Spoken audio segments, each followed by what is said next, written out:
Más allá de Europa. ¿Acaso el tiempo corría más deprisa en aquella época que en la actual, que está repleta de acontecimientos que transformarán el mundo desde la corteza hasta las entrañas para siglos? ¿O quizás es que esos últimos años de juventud de antes de la Primera Guerra Europea me parecen tan vagos simplemente porque transcurrieron en una etapa de trabajo regular? Escribía, publicaba, mi nombre era conocido dentro y fuera de Alemania, tenía partidarios y también adversarios, lo cual en realidad habla más bien a favor de un cierto carácter propio, tenía a mi disposición todos los periódicos del imperio, no necesitaba enviarles colaboraciones, sino que me las pedían. Pero en mi fuero interno no me engañaba respecto al hecho de que todo cuanto hacía y escribía durante aquellos años más tarde no tendría interés alguno. Todas nuestras ambiciones e inquietudes, todos nuestros desengaños y rencores de entonces, hoy me parecen minúsculos. Las dimensiones de esta época han cambiado nuestra óptica a la fuerza. De haber empezado este libro unos años antes, hablaría de conversaciones con Gerhard Hauptmann, Arthur Schnitzler, Beer Hoffmann, Demel, Pirandello, Wassermann, Salomas y Anatole France. Las charlas con este último eran francamente divertidas, pues el anciano nos obsequiaba durante toda la velada con historias verdes, pero con una seriedad convincente y una gracia indescriptible.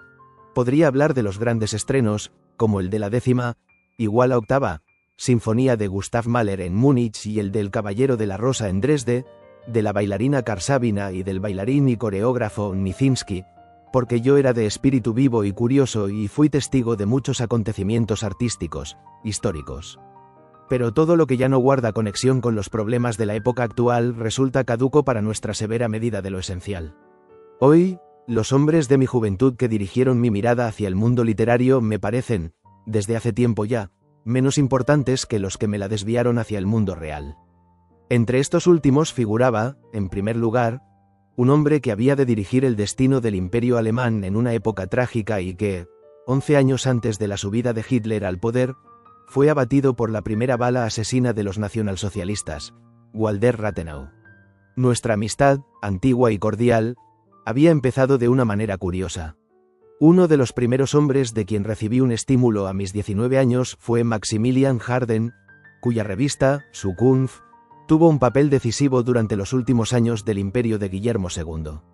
Harden, a quien Bismarck en persona introdujo en la política y de quien, de muy buen grado, se sirvió como portavoz o pararrayos, hizo caer a ministros, hizo estallar el asunto Eulenburg, hizo temblar el Palacio Imperial semana tras semana con nuevos ataques y revelaciones, y a pesar de todo, los amores de Harden en su vida privada seguían siendo el teatro y la literatura.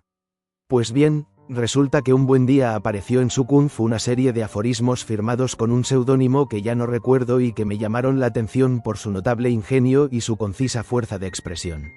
Escribía Harden en mi calidad de colaborador regular de la revista. ¿Quién es ese hombre nuevo? Hacía años que no leía unos aforismos tan afilados.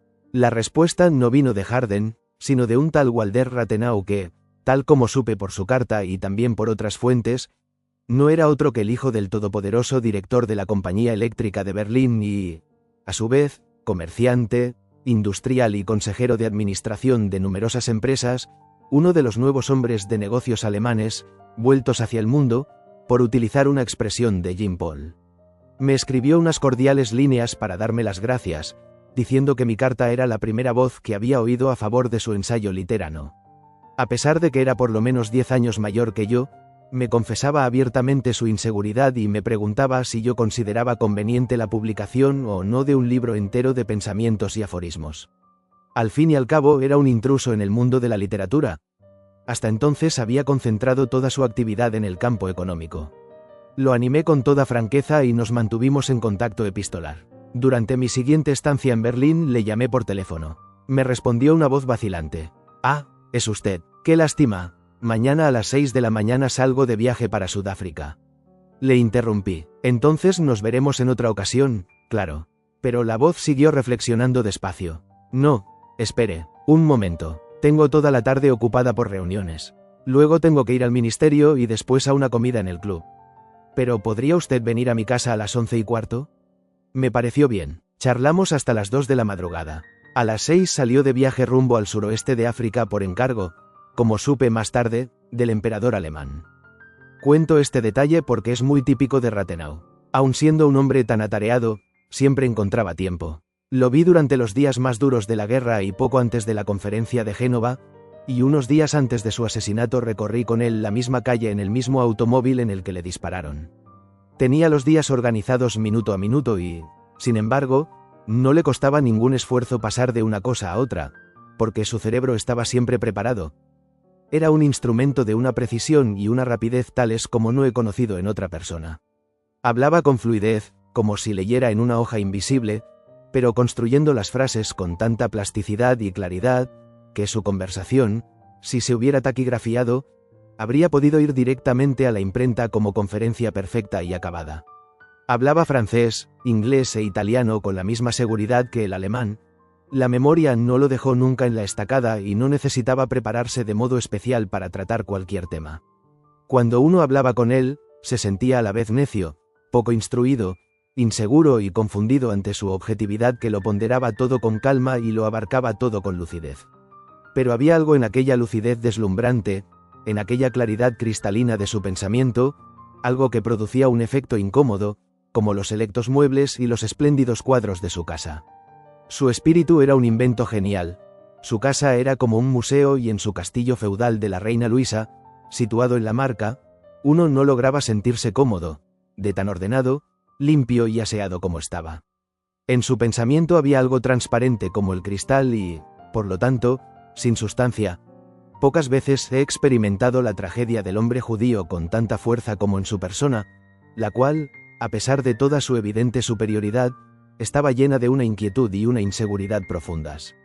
Mis demás amigos, como, por ejemplo, Verhaeren, Elenki o Balzayet, no tenían ni una décima parte de su inteligencia, ni una centésima parte de su universalidad, ni tampoco eran tan buenos conocedores del mundo, pero estaban muy seguros de sí mismos. Con Rathenau yo siempre experimentaba la sensación de que, a pesar de su inmensa inteligencia, no tenía tierra bajo los pies. Toda su existencia era un constante conflicto de nuevas contradicciones. Había heredado de su padre todo el poder que se pueda imaginar y, no obstante, no quería ser su heredero. Era comerciante y quería sentirse artista. Tenía millones y flirteaba con ideas socialistas. Se sentía judío y coqueteaba con Cristo. Profesaba ideas cosmopolitas e idolatraba el prusianismo. Soñaba con una democracia popular y se sentía de lo más honrado cada vez que lo recibía o consultaba el emperador Guillermo, cuyas debilidades y vanidades adivinaba con clarividencia, sin ser capaz de dominar su propia vanidad. Y así, su incesante actividad quizá no era más que una droga para huir del nerviosismo interior y atenuar la soledad que rodeaba su vida más íntima. Sus inmensas fuerzas potenciales no se convirtieron en una fuerza homogénea sino de repente, en el momento en que le llegó la hora de la responsabilidad, y fue cuando, en 1919, después de la derrota del ejército alemán, le fue encomendada la misión más difícil de la historia: sacar del caos al Estado desquiciado y enderezarlo. Y él mismo se forjó la grandeza, innata a su genio, al consagrar su vida a una sola idea: salvar a Europa. Además de enseñarme a mirar a lo lejos en animadas charlas que, por intensidad intelectual y lucidez quizás solo serían comparables con las de Hofmannsthal, Valéry y el conde Kaiserling, además de ensanchar mi horizonte desde la literatura hasta la historia contemporánea, debo a Rathenau el primer estímulo para ir más allá de Europa. No puede entender Inglaterra si solo conoce la isla, me decía, ni nuestro continente, si no ha salido de él por lo menos una vez. Usted es un hombre libre, haga uso de su libertad. La literatura es una profesión fantástica, porque en ella sobra la prisa. Un año más o menos no cuenta para nada cuando se trata de un libro de verdad. ¿Por qué no se va a la India o a América? Estas palabras fortuitas suyas me produjeron un gran impacto y decidí seguir su consejo inmediatamente. La India me causó una impresión más perturbadora y opresiva de lo que me había imaginado. Me estremeció la miseria de las gentes enflaquecidas, la triste seriedad de sus miradas oscuras, la monotonía a veces cruel del paisaje y, sobre todo, la férrea división en clases y razas, de la que ya había tenido una muestra en el barco. Viajaban en él dos muchachas encantadoras, esbeltas, de ojos negros y figura grácil, bien educadas, discretas y elegantes. Ya el primer día me llamó la atención el hecho de que se mantuvieran apartadas, o las mantuviera apartadas una barrera invisible. No asistían a los bailes ni participaban en conversación alguna, sino que, siempre sentadas a una cierta distancia, se dedicaban a leer libros ingleses o franceses. Hasta el segundo o tercer día no descubrí que no eran ellas las que evitaban la compañía de los ingleses, sino que eran estos últimos los que se retraían del contacto con aquellas half-castes, a pesar de que eran hijas de un comerciante parsi y una francesa. Tanto en el internado de Lausana como en la Finishing School de Inglaterra, durante 2 o 3 años habían recibido el mismo trato y habían gozado de los mismos derechos que los demás. En el barco rumbo a la India, en cambio, enseguida había empezado a tomar cuerpo esa forma fría, invisible, pero no por ello menos cruel, de proscripción social. Por primera vez fui testigo de la peste de la obsesión por la pureza de la raza, que ha sido más funesta para nuestro siglo que la verdadera peste de siglos anteriores. Aquel encuentro inicial me aguzó la mirada desde el primer momento. Con cierto bochorno disfruté del respeto, desaparecido tiempo ha por culpa nuestra, que se profesaba al europeo como a una especie de dios blanco, el cual, cuando hacía una expedición turística como la del Pico de Adán de Ceilán, inevitablemente se veía acompañado de 12 o 14 criados. Cualquier otra cosa habría significado un menoscabo a su dignidad. No pude librarme de la inquietante impresión de que las décadas y los siglos venideros tenían que llevar forzosamente a cambios y transformaciones en aquel absurdo estado de cosas, del cual no nos atrevíamos a barruntar nada en nuestra cómoda y confiada Europa. Gracias a semejantes observaciones pude ver la India no de color de rosa, como, por ejemplo, Pierre Loti, no como algo romántico, sino como una advertencia, y no fueron los magníficos templos, los palacios corroídos por la acción del tiempo ni los paisajes del Himalaya los que me suministraron la parte principal de mi formación interior en aquel viaje, sino las personas a las que conocí, personas de otra clase y de otro mundo, diferentes de aquellas con las que solía tropezar un escritor en la Europa continental. En aquella época, que aún no conocía los viajes de recreo organizados, Cook, y en la que uno tenía que mirar hasta el último céntimo, quien salía de Europa era casi siempre alguien especial por su categoría o posición. El comerciante, no un mercachifle de miras estrechas, sino un hombre de negocios a lo grande. El médico, un auténtico investigador. El empresario, un hombre de la raza de los conquistadores, audaz, magnánimo, despiadado. Incluso el escritor, un hombre de una curiosidad intelectual superior.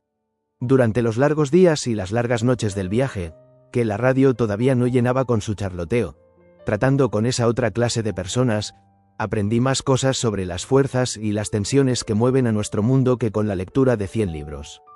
A medida que cambia la distancia de la patria, también cambia la medida interior de las cosas. Muchas pequeñeces que antes me habían preocupado en exceso, a mi regreso las empecé a considerar como tales y dejé de tener a nuestra Europa como el eje eterno de nuestro universo.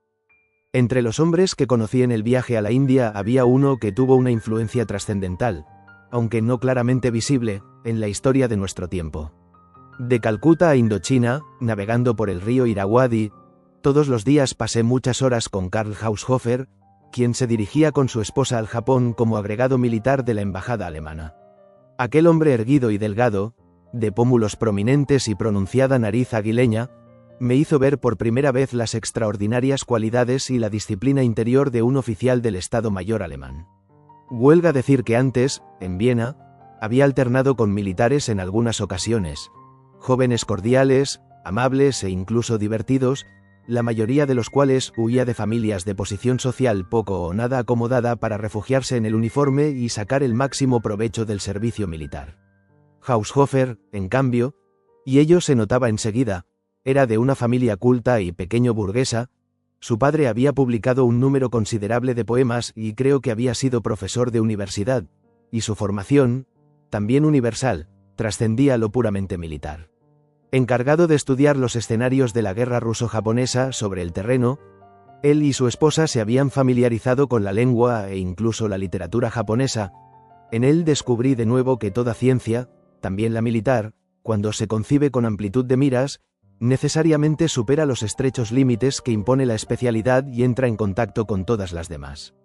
A bordo del barco, el hombre trabajaba todo el día, seguía con los prismáticos cualquier detalle, escribía diarios e informes, estudiaba diccionarios, pocas veces lo vi sin un libro en las manos. Como buen observador, Sabía describir bien las cosas. Hablando con él aprendí mucho sobre el enigma de Oriente y, de vuelta a casa, mantuve una amistosa relación con la familia Haushofer. Nos escribíamos y nos visitábamos mutuamente en Salzburgo y Múnich. Una grave afección pulmonar que lo retuvo en Davos y Arosa, al ausentarlo del servicio militar, favoreció su paso a la ciencia. Una vez curado, asumió más tarde un mando durante la Guerra Mundial. Tras la derrota a menudo pensé en él con una gran simpatía. Me resultaba fácil imaginarme cómo debía de haber sufrido aquel hombre, que durante años había colaborado desde su invisible retiro en la construcción de Alemania como gran potencia y quizá también en su maquinaria bélica, al ver entre los victoriosos adversarios al Japón, donde se había granjeado tantas amistades. Pronto se demostró que fue uno de los primeros en pensar en la reconstrucción sistemática y a gran escala de la posición de poder que Alemania ocupara en otro tiempo.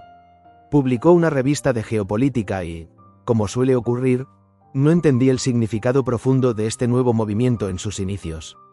Creía sinceramente que solo se trataba de espiar el juego de fuerzas en la cooperación entre naciones e incluso la expresión «espacio vital» de los pueblos, la cual, si no ando equivocado, él fue el primero en acuñar.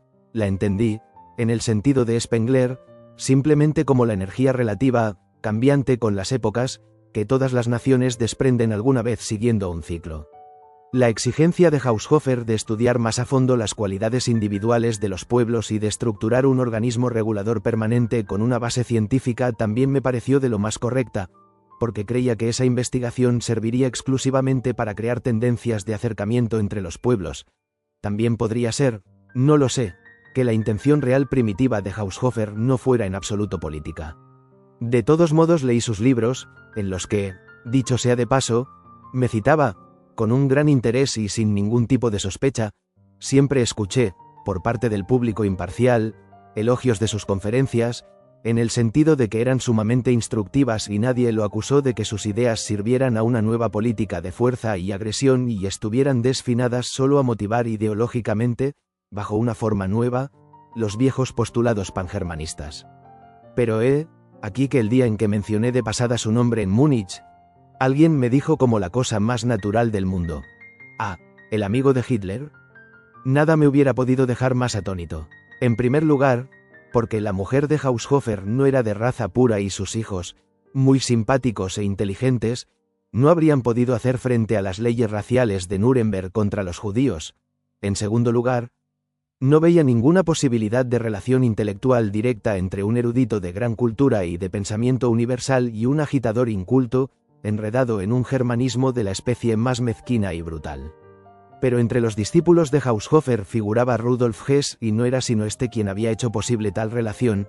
Hitler, poco abierto a ideas ajenas, desde el principio poseyó, sin embargo, el instinto de apropiarse de todo lo que podía ser útil para sus fines personales.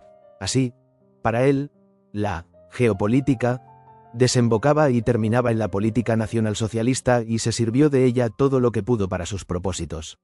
Y es que la técnica del nacionalsocialismo consistió siempre en fundar sus instintos de poder, inequívocamente egoístas, sobre bases ideológicas y pseudomorales, y el concepto de espacio vital daba por fin una capa filosófica a su nueva voluntad de agresión. Un eslogan en apariencia inofensivo, por su vaga posibilidad de definición que, en caso de éxito, podía justificar cualquier anexión, hasta la más arbitraria, como una necesidad ética y etnológica.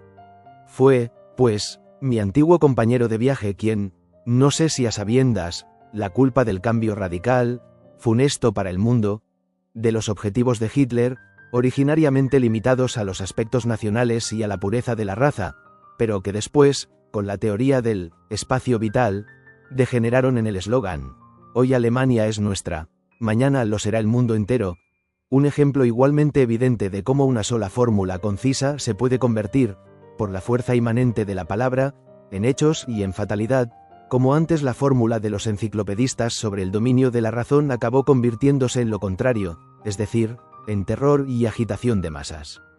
Que yo sepa, Haushofer nunca ocupó con acento agudo un cargo visible en el partido, quizá ni siquiera fue uno de sus miembros. No veo en él, como los hábiles periodistas de hoy, una eminencia gris, demoníaca que se esconde entre bastidores, maquinando planes de lo más peligrosos y apuntándolos al Führer.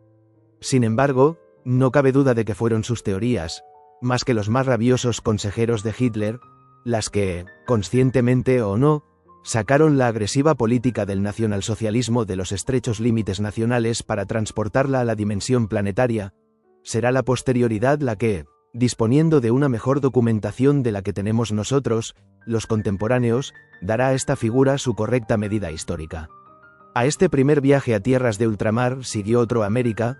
Al cabo de un tiempo tampoco tenía otro propósito que el de ver mundo y, a ser posible, un pedazo del futuro que nos aguardaba. Creo que soy en verdad uno de los pocos escritores que cruzaron el océano no para ganar dinero, sino solo para confrontar con la realidad una idea del nuevo continente harto incierta. La idea que yo tenía de él, no me avergüenza confesarlo, era bastante romántica. Para mí América era Walt Whitman, la tierra del nuevo ritmo, la futura hermandad universal.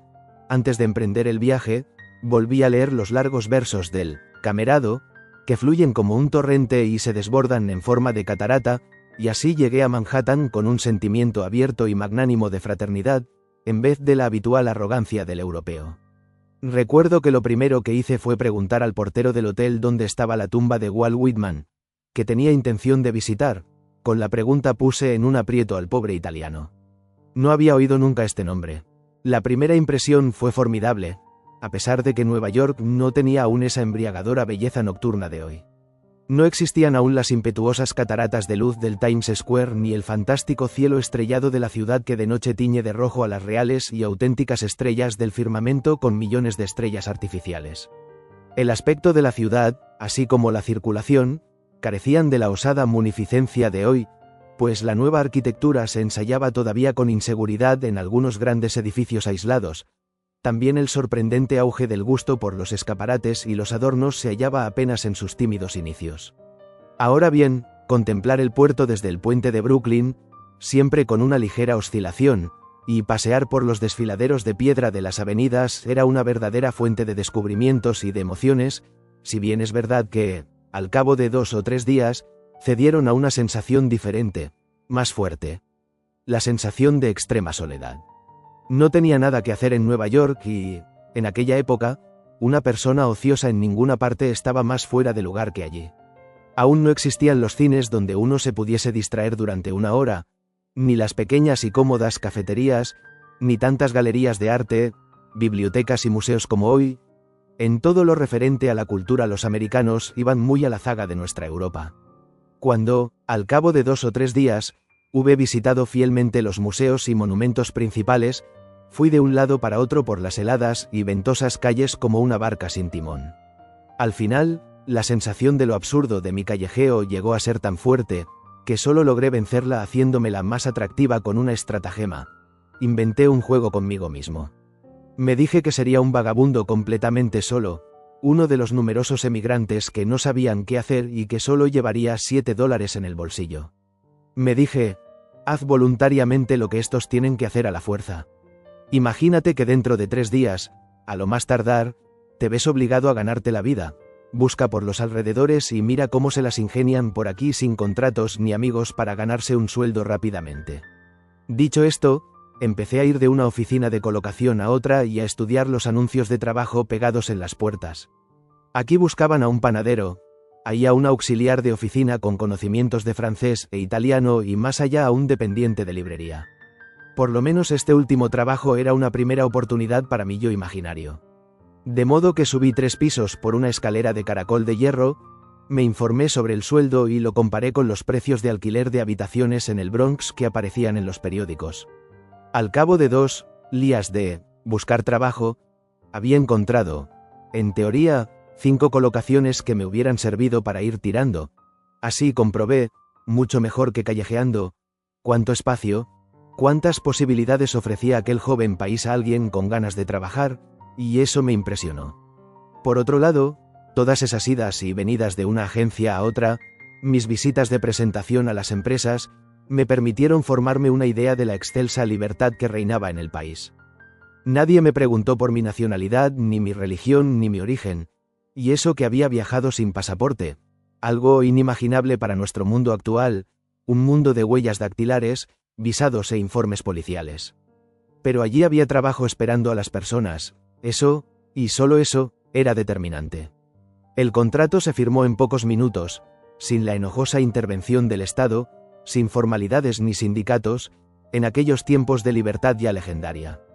Gracias a las gestiones para encontrar trabajo, en aquellos primeros días aprendí más de América que en todas las semanas posteriores, durante las cuales recorrí, en calidad de turista despreocupado, Filadelfia, Boston, Baltimore y Chicago, excepto en Boston, donde pasé unas horas en sociedad, en casa de Charles Loeffler, que había puesto música a una serie de poemas míos, estuve solo todo el tiempo. En una sola ocasión irrumpió una sorpresa en el total anonimato de mi existencia. Aún recuerdo con gran claridad aquel momento. Estuve paseando por una ancha avenida de Filadelfia, me paré ante una gran librería para ver algo conocido al menos, algo que me fuera familiar, en el nombre de los autores. Me asusté. En el fondo a la izquierda del escaparate había 6 o 7 libros alemanes y desde uno de ellos me acometió mi nombre. Lo contemplé como hechizado y empecé a pensar. Algo mío, algo que iba a la deriva por aquellas calles extrañas, desconocido y no observado por nadie, ya había estado allí antes que yo, aparentemente sin motivo. El librero debió de escribir mi nombre en una lista para que el libro viajara 10 días a través del océano. Por un momento desapareció la sensación de abandono. Y cuando, hace 2 años, volví a pasar por Filadelfia, inconscientemente me puse a buscar de nuevo aquel escaparate. Ya no tenía humor para llegar a San Francisco, en aquella época todavía no se había inventado Hollywood.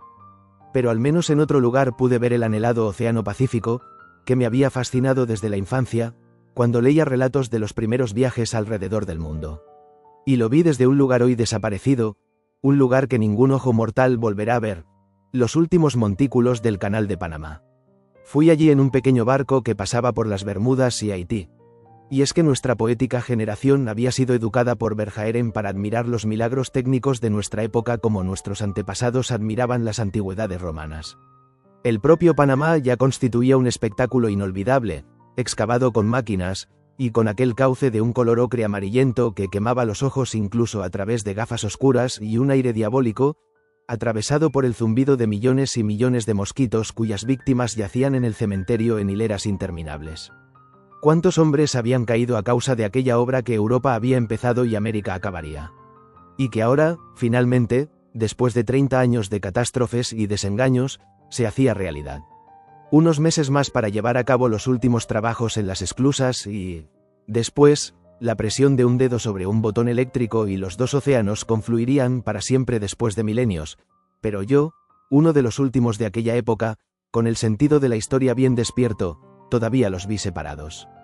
Aquella mirada sobre la mayor gesta creadora de América fue una buena despedida del nuevo continente.